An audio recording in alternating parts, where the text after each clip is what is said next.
'War 2' trailer release అయింది. ఇందులో మనకేంటి ఒకప్పుడు బాలీవుడ్ సినిమా అంటే మనకింత హడావుడి ఉండేది కాదు. కానీ ఇప్పుడు సినిమా సరిహద్దులు పూర్తిగా లేవు. థిస్ ఈస్ నో ఇదనమాట. యుద్ధానికి అయినా సరిహద్దులుంటాయి గానీ, సినిమాకి సరిహద్దులు లేకుండా ఇది మొత్తం ఇండియన్ సినిమా ప్రెజెంట్ చెప్పాలంటే. ఆ ఇండియన్ సినిమాలో ఇంతకుముందు south Indian cinema, north Indian cinema అని 2 తర్వాత బాలీవుడ్, టాలీవుడ్, మాలీవుడ్ అంటే రకరకాల ఈ ముక్కలు ముక్కలుగా ఉండేది. ఇప్పుడు ఇండియన్ సినిమా ఒకటే. పాన్ ఇండియా సినిమా అంటున్నాం. ఈ వార్‌లో ఖచ్చితంగా పాకిస్తాన్‌కి మనకి బోర్డరు, చైనాకి మనకి బోర్డరు ఇవి ఉంటాయి గానీ, మన సినిమాకి మటుకు there is no border. Cinema ప్రేక్షకులకి ఇది ఒక మంచి విషయం. మనందరం మనం ప్రతి సినిమాని చూడొచ్చు హాయిగా. అలాగే ఈ సౌత్ ఇండియన్స్ ప్రతి ఒక్క స్టార్ హీరోస్ కలిసి పనిచేయడం, పెద్ద పెద్ద బ్యానర్స్ కూడా కలిసి ఆహ్, గ ఇది ఈ క కొలాబరేట్ చేయడం అనేది జరుగుతుంది. ఇక 'వార్ 2' గురించొస్తే ఇది ఇండిపెండెన్స్ డే ఆగస్టు 15 కానుకగా మనకి ఆగస్టు 14 రిలీజ్ చేస్తారన్నట్టుగా తెలుస్తోంది. అందులో అట్ ద సేమ్ టైమ్ 'కూలీ' అని చెప్పి రజనీకాంత్, నాగార్జున, ఉపేంద్ర అలాగే అమీర్ ఖాన్ కలిసి చేసిన ఒక different kind of movie Lokesh Kanagaraj డైరెక్షన్‌లో వస్తున్న మూవీ కూడా ఆగస్టు 14 అనుకోవచ్చు. 2 డిఫరెంట్ కైండ్ ఆఫ్ మూవీస్ రెండిట్లకి కాంపిటీషన్ అయితే ఏముండదు. 2 కూడా ఇండియా మొత్తం టార్గెట్ చేసి రిలీజ్ అవుతున్న సినిమా. సో, ఇండిపెండెన్స్ డే మనకి 3 రోజులు కంటిన్యూయస్‌గా లాంగ్ వీకెండ్ కాబట్టి ఈ 2 మనం హాయిగా పండగ చేసుకోవచ్చు. అది కాకుండా ఇప్పుడు 'వార్ 2' గురించి మాట్లాడితే ఈరోజు 'వార్ 2' ట్రైలర్ రిలీజ్ అయింది.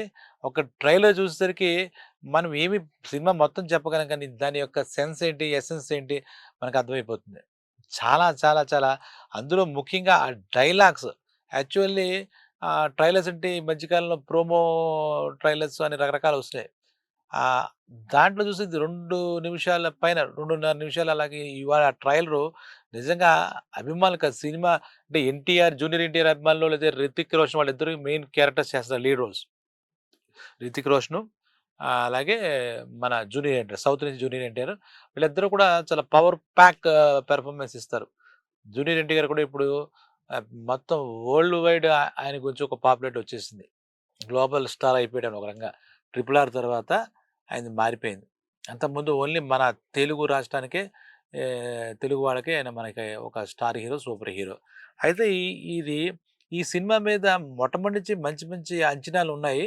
అది ఒక్కసారిగా ట్రైలర్‌తో మరింత పెరిగిపోయాయి. ఎందుకు ఎందుకు అంచనాలున్నాయి అంటే ఇది యష్ రాజ్ ఫిల్మ్స్ అంటే దానికొక స్టాండర్డ్స్ ఉంటాయి. కొన్ని ఏళ్లుగా చూస్తే గనక వాళ్ళు డెఫినిట్‌గా మంచి భారీ బడ్జెట్టు, భారీ తారాగణంతో ఒక కొత్త వైవిధ్యమైన భరితతో ఒక పర్పస్‌ఫుల్‌గా అందరిని ఆకట్టుకోవాలి.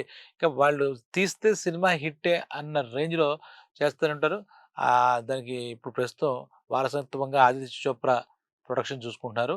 అయాన్ ముఖర్జీ ఆయన డైరెక్టర్ ఇంతకుముందు 'వార్' సీక్వెన్స్‌గా ఇది 'వార్ 2' అనుకోవచ్చు. వాళ్ళ దాంట్లో వాళ్ళు చేస్తున్నటువంటిది ఏంటంటే ఇది సిక్స్త్ మూవీ ఏదో అంటున్నారు యష్ రాజ్ ఫిల్మ్స్ వాళ్ళు. ఈ కైండ్ ఆఫ్ దాంట్లో తెచ్చుకెళ్తుంటే ఒక ఇది ఒక డెఫినిట్‌గా 'వార్ 2' అంటే దేనికి వారు? ఇక్కడ నాకు ఆ ట్రైలర్ చూసినంత ఎన్నో కొత్త కొత్త సందేహాలొచ్చాయి. కొత్త కొత్త ఆలోచనలొచ్చాయి. దాని గురించి ఒకసారి కొంచెం విశ్లేషించుకుంటే ఇందులో ఒక డైలాగ్ ఉంటుంది. He is soldier, you are a soldier, this is war అంటాడు. అంటే 2 దేశాలకు సంబంధించిన విషయమా? లేతే వాళ్ళిద్దరూ డిఫరెంట్ కైండ్ ఆఫ్ థాట్స్ ఉన్నవాళ్ళు. అంటే ఇద్దరికి భావజాలం వేరు. ఆ భావజాలం వేరైన ఇద్దరు సైనికుల మధ్య పోరాటమా? వీళ్ళసలు ఫైనల్‌గా ఇదొక దేశభక్తి. వాళ్ళిద్దరూ కూడా వాళ్ళు విరుద్ధ భావాలతో మనకు కనపడతారు వాళ్ళ వాళ్ళ డైలాగ్ బట్టి. మాట్లాడితే అది మీరు కూడా ట్రైలర్ చూస్తే మీకు చాలా క్లియర్‌గా అర్థమవుతుంది.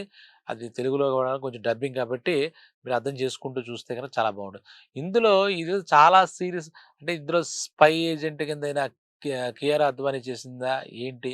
కొన్ని కొన్ని కొత్త కొత్త మనందరికి కూడా వస్తూ ఉంటాయి. వీళ్ళిద్దరూ మంచి గన్స్, పిస్టల్స్ వాటిలతో ఒక హాలీవుడ్ స్టైల్‌లో టేకింగ్ కనపడింది. సుమారు 400,00,00,000 ఎంతో బడ్జెట్ అని కూడా అంటున్నారు. ఆ బడ్జెట్ విషయాలు ఎందుకు? మనకు బావుంటే చాలు గానీ, అలా చూస్తే గనక 'కియారా అద్వానీ' మరి ఆవిడకి పెళ్లయిపోయింది. ఇప్పుడు అంతకుముందుల కన్యగ అయినప్పటికి కూడా ఒక అడుగు ముందుకేసి కొంచెం లిప్ కిస్సు 'రితిక్ రోషన్‌తో' లిప్ కిస్సులు అలాగే ఆహ్, కట్ చేశారు.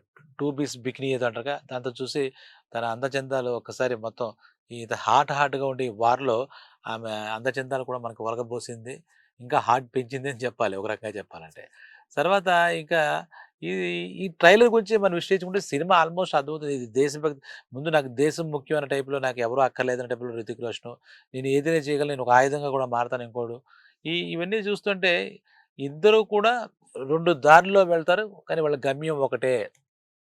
వాళ్ళకి లక్ష్యం ఒకటే. అది దేశభక్తి, దేశాన్ని రక్షించుకోవడం అని మనం అర్థం చేసుకోవచ్చు. కొంతవరకు ఈ ట్రైలర్ చూస్తే అది మామూలుగా ట్రైలర్స్ అయితే విజువల్ వండర్‌లాగా విజువల్ షాట్స్ చక చక చక చక చక అలా షార్ప్‌గా కట్ చేసేసి మన మీద వదిలేస్తారు. అలా కాకుండా ఇందులో ఈ 2 చెప్పా కదా! 2:30 నిమిషాలు అనుకుందాం. 35 చెప్పాడు. ఆ 2:30 నిమిషాల్లో కూడా వీళ్ళిద్దరి డైలాగ్సే ఉంటాయి మొత్తం అన్ని. చాలా డైలాగ్స్‌తోని ఈ ట్రైలర్ కట్ చేశారు చెప్పాలంటే. అదే రకంగా చూస్తే ఆ సముద్రంలో ఆ షిప్పుల మీద యుద్ధాలు గాని, అలాగే ట్రైన్ మీద యుద్ధం గాని, అసలా నిజంగా ఆ ట్రైలర్ చూస్తున్నంత సేపు మనం అనుకుంటాం కదా! చాలా టెక్నికల్లీ సౌండ్. అలాగే ఇప్పుడు 'యష్ రాజ్ ఫిల్మ్స్', 'అయాన్ ముఖర్జీ' కాంబినేషన్స్ అనేసరికి ఆహ్, చాలా కంటెంట్ ఉన్న సబ్జెక్ట్ తీసుకున్నట్టున్నారు. వీళ్ళిద్దరి మధ్య వీళ్ళిద్దరి మధ్య పోటాపోటీగా సాగుతుందేమో అని అనిపిస్తుంది. ఇది రెగ్యులర్ సినిమాని ఇంకోటో అనుకోవడానికి లేదు. 'వార్ 2' ఇది ఈ ఇండిపెండెన్స్ డే ముందు ఆగస్టు 14న ఈ దుమ్ము దులుపుతుందనే భావన మనకు కూడా కలుగుతది. సరే వాస్తవంగా అయితే జూనియర్ ఎన్టీఆర్ గాని, హృతిక్ రోషన్ గాని వాళ్ళు డాన్సుల్లో బాగా ఆరితేరిన వాళ్ళు. వాళ్ళు ఏ రకమైనటువంటి కొరియోగ్రఫీలో, డాన్సుల్లో అలాగే మనం చూసాం 'గ్లోబల్ స్టార్' అన్నాం గదా! అందులో కూడా 'నాటు నాటు నాటు' అనే పాటలో రామ్ చరణ్‌తో కలిసి ఎన్టీఆర్ ఏ రకంగా ఇరగదీసాడో మనందరికీ తెలుసు. అలాగే 'హృతిక్ రోషన్' కూడా ఇంతకు ముందు సినిమాలు చూస్తే డాన్స్‌లో is the master in Bollywood actually. అలాంటి వీళ్ళిద్దరి మధ్య ఇప్పుడు డాన్స్ మూవ్‌మెంట్స్ ఏదో అవేమి మనకేం చూపించలేదు. వీళ్ళిద్దరి మధ్య ఇంతకు ముందు వినిపించిన మాట చూస్తే వాళ్ళిద్దరి మధ్య కూడా డాన్స్ అది ఉంటుంది. కాంపిటీషన్ ఉంటుంది. అలాగే జూనియర్ ఎన్టీఆర్ యొక్క ఓపెనింగ్ ఇంట్రడక్షన్ అదిరిపోతుంది. ఇవన్నీ మనకి వినపడ్డాయి. కానీ వీళ్ళిద్దరి మధ్య అంతర్యుద్ధం ఏంటి? అలాగే బాహ్యపరమైనటువంటి యుద్ధం వీళ్ళెవరితో చేస్తారు? చివరికి ఏం జరిగింది? ఇదంతా చూడాలంటే మనం ఇంకొక 2, 3 వారాలు ఆగాల్సిందే. ఏదైనా ఇదొక చాలా పాజిటివ్ వైబ్స్‌తో కనపడింది. ఈ ఈ ఈ ట్రైలర్ వరకు చూస్తే ట్రైలర్ వరకు 100% హిట్టే చెప్పాలి. ఎవరికీ ఎటువంటి సందేహాలు లేవు. ఇది ఏ జోనర్ సినిమా? ఎంత దీన్ని గ్రాండియర్‌గా తీశారు? అలాగే 'కియారా అద్వానీ' కూడా ఆవిడ ఆషామాషీ క్యారెక్టర్ లేదు. ఏదో అందాలు అలగబోసి ఏదో హీరోగా ముద్దులిచ్చి వెళ్ళిపోయే క్యారెక్టర్ మనం అనుకోవడం లేదు. జనాల్ని అట్రాక్ట్ చేయడం కోసం అటువంటి ట్రైలర్‌లో అలాంటివి కట్ చేసి ఉంటారు. ఆవిడ కూడా ఒక ప్రధానమైన పాత్రగానే అనిపిస్తుంది. ఎందుకంటున్నానంటే ఈ మాట ఈ ఈ 'హృతిక్ రోషన్‌కి' లిప్‌కి ఏదో లిప్ లాక్ పక్కన పెడదాం అది.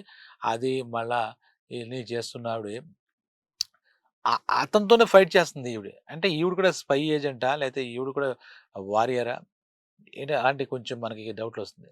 అంటే అందాలు ఆరబోయడానికే హీరోయిన్‌లంటారు. గ్లామరస్ డాల్స్ లాగా ఉంటారు. ఇటువంటి సీరియస్ సినిమాలో ఇది ఇటు 2 పీస్ బికినేసుకొని ఈ సినిమాకి ఇంత దేశభక్తి సినిమా, నేను నాకన్నా నాకు దేశం ఎక్కువ అలాంటి డైలాగులేవో ఉంటాయి. డైలాగుల గురించి మనం లోపలికెళ్ళక్కర్లే గానీ మళ్ళా మరి ఒక ఇంగ్లీష్‌లో ఒక కొటేషన్ కూడా పడింది. 'Heroes will fall, warriors will rise' అని చెప్పి ఒకటుంది. అంటే హీరోలు అంటే మన రియల్ హీరోలుగా మన జూనియర్ ఎన్టీఆర్‌ని వీళ్ళిద్దరిని చూడక్కర్లే. వీళ్ళతో పాటు వారియర్స్ కింద చూడాలా మనం? ఏంటో మనకు హీరోస్ అంటే హీరోస్‌కిను ఈ వారియర్స్‌కి తేడా ఏంటి? ఈ సినిమాలో వారియర్సే ఉన్నారా? హీరోస్ లేరా? అక్కడ ఆ కట్ చేసిన వాళ్ళ దృష్టిలో హీరోస్ విల్ ఫాల్ అంటే వాళ్ళు ఎప్పటికైనా పడతారు. ముందు ముందు పడిపోతారు. వారియర్స్ విల్ రైజ్ అని చెప్పాడాయన. అది. అంతకన్నా నాకు ఆశ్చర్యకరమైంది, ఆనందకరమైన విషయం అంటే ఈ సినిమాలో భగవద్గీతకు సంబంధించిన ఒక శ్లోకాన్ని కర్మణ్యేవాధికరిస్తే మా ఫలే కదాచన అని చెప్పి కర్మను బట్టి జరుగుతుందని భగవద్గీతలో శ్రీకృష్ణ భగవానుడు చెప్పినటువంటి ఆ శ్లోకాన్ని ఇందులో ఉదహరించారు. నిజంగా భగవద్గీత శ్లోకాన్ని సినిమాల్లో కమర్షియల్ సినిమాల్లో ఇటువంటి కమర్షియల్స్ చొప్పించారా? లేతే ఒక క్యారెక్టర్ చెప్పించారా? ఇదొక మంచి పరిణామమే అనుకోవాలి. ఒకటి పరిణామాలుగా చూస్తే బాలీవుడ్‌కి, సౌత్‌కి ఎల్లలు అంటే సరిహద్దులు అన్నీ కూడా పోయినట్టే. ఇక్కడ మన జూనియర్ ఎన్టీఆర్, అక్కడ హృతిక్ రోషను. వాళ్ళిద్దరూ కలిసికట్టుగా వాళ్ళిద్దరికీ అలాగా వాళ్ళ ఆ లుక్స్ గాని, అవి గాని చూస్తే 2 కొదమ సింహాలు మనం ఉన్నట్టుగా కనపడుతున్నారు. ఇక ప్రత్యేకించి మనకి ఇందులో ఎవరో విలన్సో, డాన్సో ఇంకోళ్ళో వాళ్ళు ఎవరిని చూపించలే. అంటే ఇది యాక్షన్ థ్రిల్లరా? దేశభక్తి చిత్రమా? ఇది స్పై ఇందులో కూడా స్పై కైండ్ ఆఫ్ మెటీరియల్ ఉందా? అవన్నీ మనం చూడాలి. అడ్వాన్స్‌గా ఉంది. ఆ పిస్టల్స్ అవి చూస్తే ఆ డైలాగ్స్ నేనొక ఆయుధాన్ని అంటాడు. జూనియర్ ఎన్టీఆర్ మాట. అంటే డైలాగ్ మొత్తం మీకు చెప్పను. ఎందుకంటే మీరంతా చూసుంటారు కాబట్టి ఈ పాటికి. ఇది చూస్తే డెఫినిట్‌గా కూడా ఈ సినిమా ఈ ఆగస్ట్ నెలలో ఒక సక్సెస్ కొట్టేస్తుందని చెప్పేసి దేశవ్యాప్తంగా ఇది డెఫినెట్‌గా ఒక రికార్డ్స్ వాటి గురించి మాట్లాడుకోలే. అందరినీ అలరించే ఒక న్యూ ఫీల్ మనకు క్రియేట్ చేసే ఒక మంచి దేశభక్తి ఇలాంటి ఎలిమెంట్స్ ఇప్పుడు థర్డ్ పర్సన్‌కి మారింది. రెగ్యులర్ కమర్షియల్ ఫిల్మ్‌లు తగ్గిపోతున్నాయి. ఇలాంటి ఏదో ఒక కొత్తదనంతోనే మొత్తం నేషనల్ వైడ్ సినిమాలొస్తాయి కాబట్టి, ఈ 'వార్ 2' టైటిలే కొంత ఫోర్స్‌గా ఉంది. ఈ ఇద్దరి మధ్య వార, ఇరు దేశాల మధ్య వార, ఇద్దరు భావజాలం రకరకాల 2 రకాలుగా ఉండే భావజాలం ఉన్న వ్యక్తుల మధ్య పోర. ఇదంతా చూడాలంటే మళ్ళా కొన్నాళ్ళు ఆగాలి. ఏదేమైనా 'వార్ 2' సినిమా సక్సెస్ అయ్యి ఇండియన్ సినిమా లెవెల్స్ అయితే పెంచుతుందన్నట్టుగా ఆ ట్రైలర్ చూస్తే మటుకు ప్రతి ట్రైలరు బాగానే కట్ చేస్తారు. ఎందుకంటే 2:30 గంటల సినిమాని 2:30 నిమిషాల ట్రైలర్‌లో కట్ చేయాలంటే చాలా కత్తిమీసాము. దాంట్లో ఏదైతే జిస్ట్ ఉంటుందో, ఏదైతే అది ఉంటుందో అదే చూపిస్తారు కాబట్టి ట్రైలర్‌ని చూసి డిసైడ్ చేయలేం కానీ, ఆ ట్రైలర్‌లో ఉన్న కంటెంట్ వాళ్ళు ఇచ్చినటువంటి దాన్ని బట్టి చూస్తే విజువల్ పార్ట్ అంతా చూస్తే మటుకు నిజంగా గ్రాండెడ్‌గా అనిపించింది. ఎప్పుడెప్పుడు చూడాలని చెప్పి ప్రతి ఒక్కళ్ళు అభిమానులే కాదు. ఎందుకంటే దేశభక్తి అలాంటివి ఎలిమెంట్స్ కూడా ఉన్నాయనిపిస్తుంది కాబట్టి, ఆ ఫైట్స్, ఆ పోరాటాలు, ఆ ఉద్విగ్నత వ కల్పించేవన్నీ ఎందుకంటే మనమందరం కూడా అంటే ఒకవేళ ఆ కైండ్ ఆఫ్ మూవీ అయితే చెప్తాం. 'పెహల్గాంలో' పాకిస్తాన్ ఉగ్రవాదులు చేసిన దాడి తర్వాత మనందరం కూడా దేశభక్తితో అమాయక ప్రాణాలపై చేశారని చెప్పి మనలో కూడా యుద్ధానికి సంబంధించినటువంటి భావోద్వేగాలు మనకు కలిగాయి. అట్ ది సేమ్ టైమ్ మన భారతదేశం పాకిస్తాన్ మీద కూడా 4 దెబ్బలేసింది. తర్వాత ట్రంప్ ఆపాడు. తర్వాత అంటే వార్ అనేది ఇంకా మన మైండ్‌లో ఉన్న ఈ సమయంలో దేశభక్తితో మనం రగిలిపోతున్న ఈ సమయంలో ఈ వార్ 2 ఏది మెసేజ్ ఇచ్చినా మంచి మెసేజ్ ఇస్తుందని చెప్పి మీ అందరికీ తెలియజేస్తూ ఈ ట్రైలర్ కూడా ఏది రికార్డులు అంటారు కదా! క్రియేట్ చేస్తుంది డెఫినిట్‌గా. మీ అభిమానులందరికీ ఇది నిజంగా ఫీస్ట్ ఒక పవర్‌ఫుల్ మనకి ప్యాక్ అని చెప్పి అనుకోవచ్చు. అందులో కాంబో ఇద్దరున్నారు కాబట్టి కాంబో అనుకోవచ్చు. కాబట్టి 'వార్ 2' మూవీ యూనిట్‌కి అలాగే అందరికీ కూడా అభిమానులందరికీ కూడా ఆల్ ది బెస్ట్ చెప్తూ థాంక్ యూ. సెలవు.